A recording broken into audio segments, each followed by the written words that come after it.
In the news tonight, a plan to strengthen banking and travel links between the Caribbean and Africa. Mount Gay Distilleries making a return to the sugar industry. Gunmen attack a couple, leaving a man dead and a woman in serious condition. And in sports, the star-studded TKR win their opening fixture in the 2022 CPL. Broadcasting from our studios in the Pine St. Michael, this is CBC NewsNight, starting now.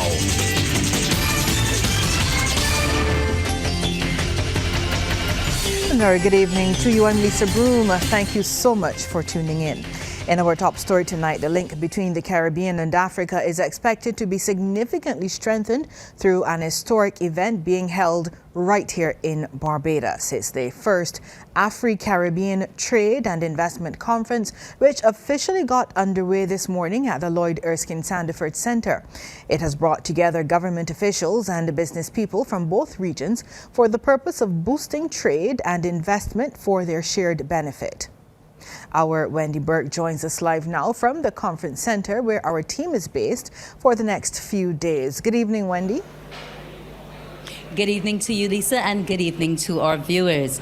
During the opening ceremony this morning, a plan was outlined to establish banking relations and strengthen travel links between Africa and the Caribbean.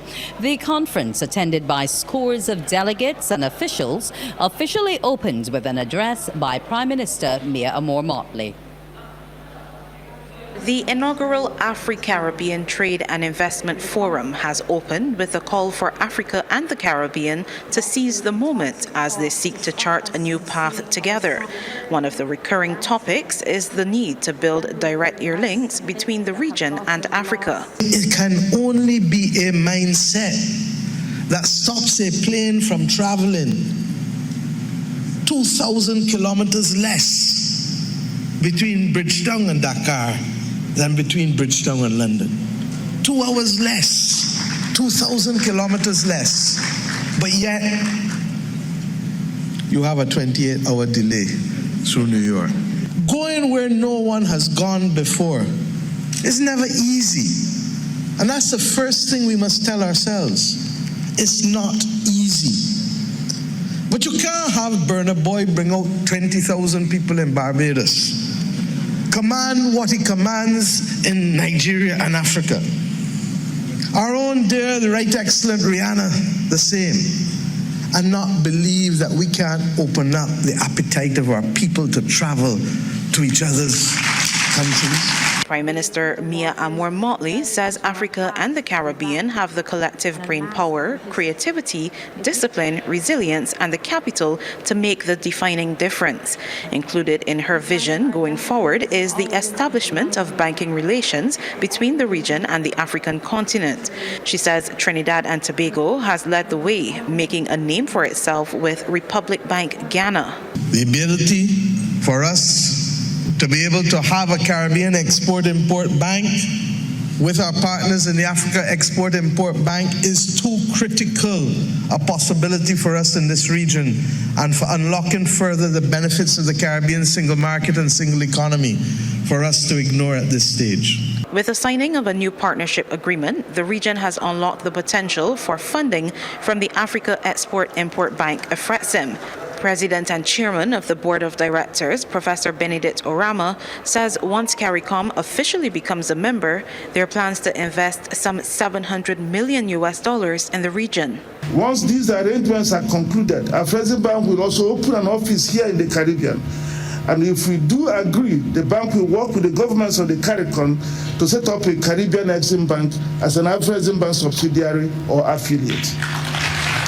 Increasing trade and investment between the Caribbean and Africa is also an objective of a 3-day forum.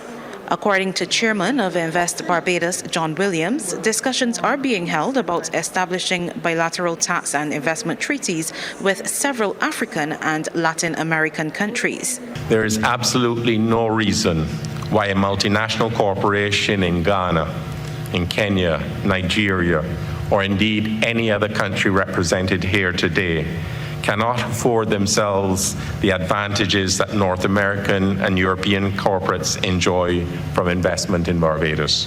In 2018, only 4.4 of the region's $18.6 million in exports were to Africa, while of the $33 billion in imports, only 2% was from Africa. Sharika Griffith, CBC News. Meanwhile, Afri-Caribbean says it is taking a sectoral approach to the areas they're looking to support financially. According to Regional Chief Operations Officer for the Anglophone West Africa, Eric Monchu Intong, they're very interested in the trade opportunities which tourism and the blue economy present. He explains how they usually assess a market. We look at what is available, what we call the low-hanging fruits by way of sectors. Of course, naturally, because of the beauty of Barbados, because of the beauty of the Caribbean community, tourism comes to mind first.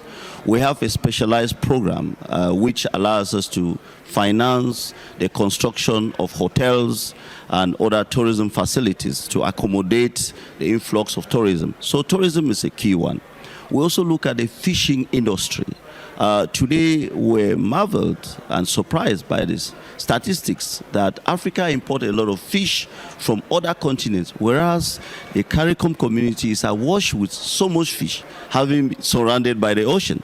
So this is, again, another area where export of fish can move from the CARICOM region to Africa. Mr. Intong says they also want to work with the local banking sector. We actually provide short-term facilities to banks in our member countries. Today we have 52 Africa member countries who provide financing to those banks, because we know that there are entities that can benefit from the facilities of Afri-Caribbean Bank directly, but there are others that are rather too small and may not meet the risk acceptance criteria of Afri-Caribbean Bank to borrow directly from Afri-Caribbean Bank. That's why we channel this funding through lines of credit to financial institutions. So if the local banks here in Barbados approach us for financing, once this partnership agreement is established, we'll be able to channel that funding so that they can in turn on lend to the small and medium-sized enterprises that will benefit from the proceeds of these facilities. We also spoke to Suriname's Minister of Foreign Affairs, International Business and International Cooperation, Albert Ramdin. He talked about the Strategic Dialogue and Cooperation Pact recently signed by Barbados and his country. We have elevated the relationship from a regular diplomatic relationship to a more strategic level, which means basically that we have expanded the areas where we're going to collaborate, from not only the political side, but also in terms of the economy, business, trade, agriculture, energy, looking forward years ahead in terms of how we can foster a strong relationship, mutually beneficial. And that platform, that strategic dialogue and cooperation platform, was signed by both leaders in Suriname in the margins of the CARICOM meeting. So we are very happy that we have now a platform with different working groups. So at ministerial level, all the working groups will work towards concrete forms of cooperation with Barbados. Now, before they all really got down to business this morning, a reception was held last evening in honor of the visiting delegates and officials at the Barbados Museum and Historical Society. There, Minister of Foreign Affairs and Foreign Trade, Dr. the Most Honorable Jerome Walcott, urged participants to use Active 2022 to enhance government-to-government and business-to-business relations across the two regions and engage in effective business matchmaking. Active 2022 occurs at a time when the deepening of bilateral and multilateral relations across our two regions is pivotal to our shared success against all natural and man-made challenges which confront the global community. This forum will aid us in strengthening collaboration, not only in the areas of trade and investment that I have already mentioned, but also in tourism and culture sectors, and with respect to facilitating technology transfer, innovation, and entrepreneurship. This conference continues tomorrow and Saturday. Lisa? Thank you very much, Wendy, and the team there at the LESC. And coming up on Newsnight, gunmen strike as a Christchurch couple arrive home, leaving the man dead and the woman in serious condition. A man has died and his female companion seriously injured following a shooting last night. Police say shortly after the two had arrived home, a number of armed men appeared from a dark, bushy area, attacked them and started shooting. Both victims ran away in an attempt to escape injury. The man was chased and shot a number of times. He died at the scene. The assailants fled, driving away the car used by the couple. Now, police say they were alerted about the incident which occurred at Kaiser Hill Drive, Endeavour Enterprise, Christchurch, around 9:30. On responding to the scene, the man's body was discovered in a bushy area near a residential property after a brief search. The female was also found with several injuries and was transported by ambulance for medical treatment. She was described as being in serious but stable condition by ambulance personnel. Police are appealing to the public for any information on this incident. They're asking anyone who has any knowledge of the circumstances surrounding the shooting to contact the Oistins police station at 418-2612, police emergency at 211, Crime Stoppers at 1-800-8477, or any police station. Investigations are, of course, ongoing. The first set of pediatric COVID-19 vaccines received from the United Kingdom and the Guyana governments are now being administered. The 16,800 vaccines came to Barbados last month and are specifically for children ages 5 to 11. Crystal Hoyt visited the vaccination centre in Harbour Road and filed this report. The first child in the 5 to 11 age range receiving the COVID-19 vaccine in Barbados. Co-coordinator of the National Vaccination Program, Dr. Elizabeth Ferdinand, says while the technology is the same as the adult version, there are some differences. Now, the vaccine itself is Pfizer, so it's made with mRNA technology, but it is different from the adult mRNA. Right? First of all, there's a different dilution factor in making up the vaccine, and also there's a different, much smaller dose that is being given to the children. She says vaccinating school children is nothing new. We do have, as all people know, mandatory vaccines like polio, diphtheria, tetanus, whooping cough, pneumococcus. Those are all mandatory, measles and mumps and rubella. But this is not a mandatory vaccine. It's important and it's advisable because we're going back into the school setting again. They're going to be, it's natural that we play with each other, we, socialize, and it's been difficult with all the social distancing on the children. So when they go back into that environment, the virus will be able to pass more quickly. So if you have a line of protection, which is a vaccination, it will help you to either, if you do catch it, not to have a serious effect, or not to carry it home to your parents or grandparents. Nicole Gibson was among the first to bring her children to be vaccinated. In light of the fact that the government is reducing the restrictions, it made me uncomfortable because by reducing the restrictions, you are increasing the possibility of exposure.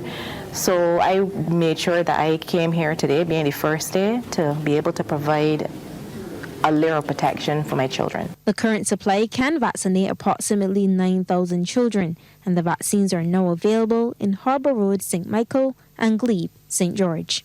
Crystal Hoyt, CBC News. Thanks, Crystal. And you can get more on the pediatric COVID vaccines being administered during our News Extra right after the news at 8:03. 2 elderly men have been added to the list of casualties from COVID-19. One of them, who was 73 years old, died on Tuesday, August 30th, while the other, aged 86, passed away yesterday. The death toll from the virus had reached 544. Minister of Health and Wellness Ian Gooding-Edgell has extended his condolences to their loved ones. Meanwhile, Barbados recorded 95 new COVID-19 cases, 55 males and 40 females from the 451 tests carried out yesterday by laboratories across the island. The cases comprised 12 people under the age of 18 and 83 who were 18 years and older. There were 82 people in isolation facilities, while 1,406 were in home isolation. Now, under the National Vaccination Program for COVID-19, the total number of people with at least one dose is 163,212, while the total number of fully vaccinated is 154,411. Today, September 1st, Barbados and the region enter what is normally the busiest period of the Atlantic hurricane season. Well, things have been quiet so far, but the Department of Emergency Management, or DEM, has been busy engaging stakeholders and district emergency organizations in preparations for a potential impact. Last year's brush with Hurricane Elsa has highlighted some weaknesses in Barbados's hurricane preparedness efforts, which officials believe they have addressed this time around. Consultant with the DEM, Selwyn Brooks, is confident given the level of training, the DEOs are better equipped. He was a guest on TV8's Morning Report. The training and persons being able to do what is required is very important. So therefore, since we have increased our training efforts, and persons are much more sensitive to what is within their various communities, because if you are going to effectively put a response to especially the hurricane hazard, knowing what is in your community, knowing how you can access resources in your community can be of significant value should the need arise. So with the increased training, district emergency organization members across the country have been able to hone their skills and therefore add that value in terms of our response mechanism if needed. Government recognizes the value and inherent worth of the cultural heritage sector and has been supporting its preservation and promotion. Deputy Permanent Secretary in the Prime Minister's Office with responsibility for culture, Sharon Drayton, says this is evident this year through the engagements with the public by the National Intangible Cultural Heritage Committee Industries radio program series.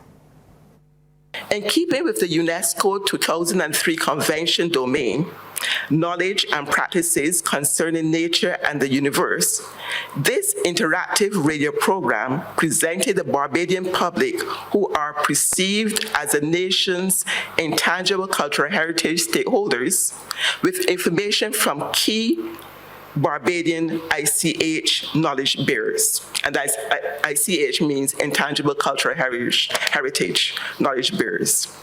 The series, which primarily focus on public awareness and engagement, as well as documenting ICH from callers, consisted of 5 radio discussions. Tonight's business report is brought to you by Ansa Merchant Bank. Our greatest asset is you. After a break spanning decades, Mount Gay Distilleries is making a return to the sugar industry, and it will be producing high-value organic sugar right here in Barbados. Shane Jones has those details. The origins of Barbados' sugar industry date back to 1643, and just 60 years after the rise of King Sugar, Mount Gay Rum was founded in 1703. Now, more than 300 years after its first bottles were distributed and decades since a direct involvement in the sugar industry, Managing Director Raphael Gersoni says it's time Barbados gets maximum value from being the birthplace of rum. It was at this tour of the St. Lucie Distillery, which was attended by several government ministers, that Mr. Gersoni said Mount Gay was putting its money where its mouth is, as he revealed 2 new investments. The first one, a new multi-million-dollar sugar mill that has been 3 years in the making. It's a kind of toy, you will see by yourself. It's a sugar mill which purpose is to transform the sugarcane of our estate, and more precisely of our plots, into molasses and into sugar. And as you heard through various communication we did before on sustainability, we are transforming our estate into an organic estate. Again, it's a process. And thank you for the team led by Maggie and Jackie, which are really leading this transformation of the estate. It means that at the end of the day, we will have an organic molasses coming from plots with different cultivars of sugarcane, and we will have a beautiful organic sugar, and both will be highly valued because we believe in that. The second investment, which Mr. Grassoni promises will be finished by December, is a new bond, which will increase Mount Gay's capacity to age rum as the distillery focuses on premium rum sales. He says this aging bond is unique. This time it's a bond with a special underground cellar. We decided, okay, we want to continue to age in Barbados because it's part of who we are, and to be called Barbados rum, we think that you need to have all the process made in Barbados, and aging is a very important one. But within those constraints, we need to think a bit, how can we influence also and have something very different?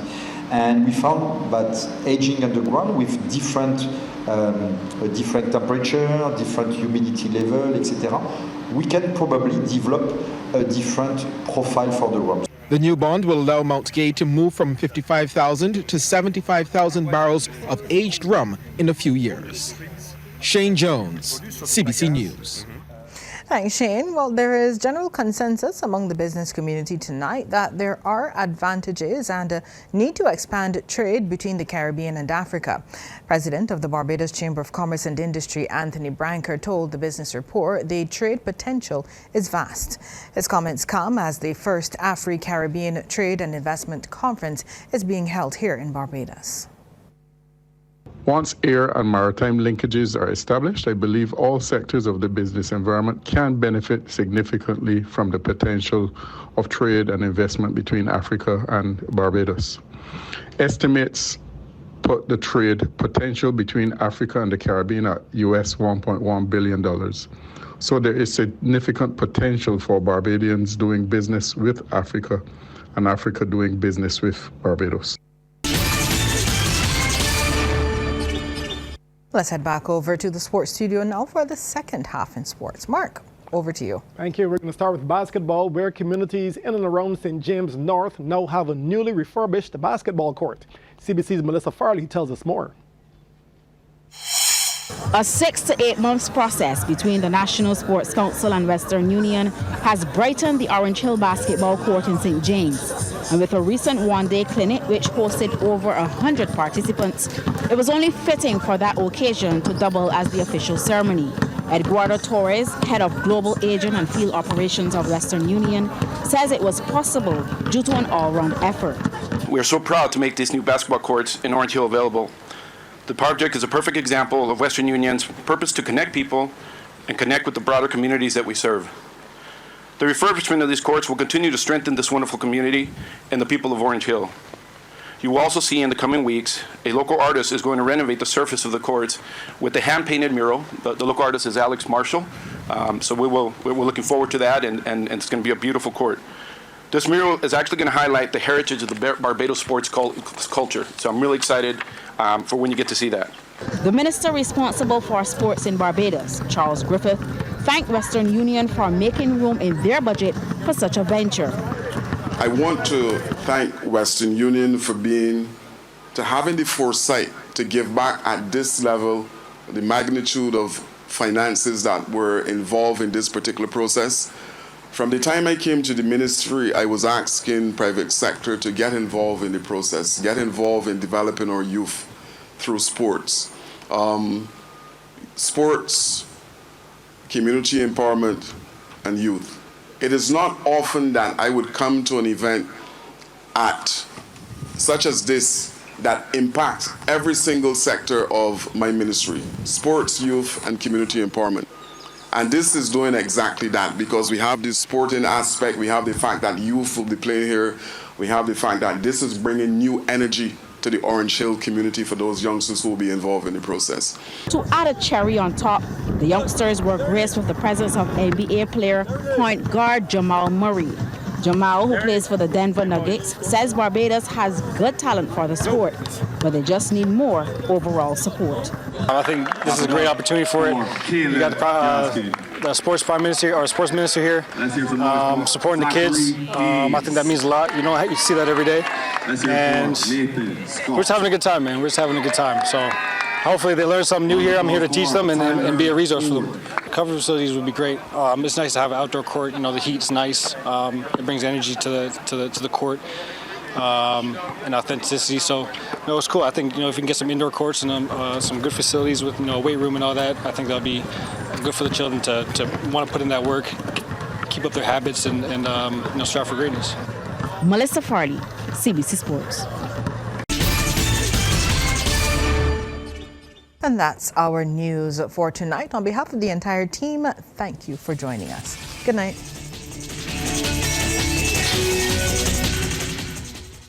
Thanks for visiting us. To get more stories like this one, like and subscribe to our YouTube channel.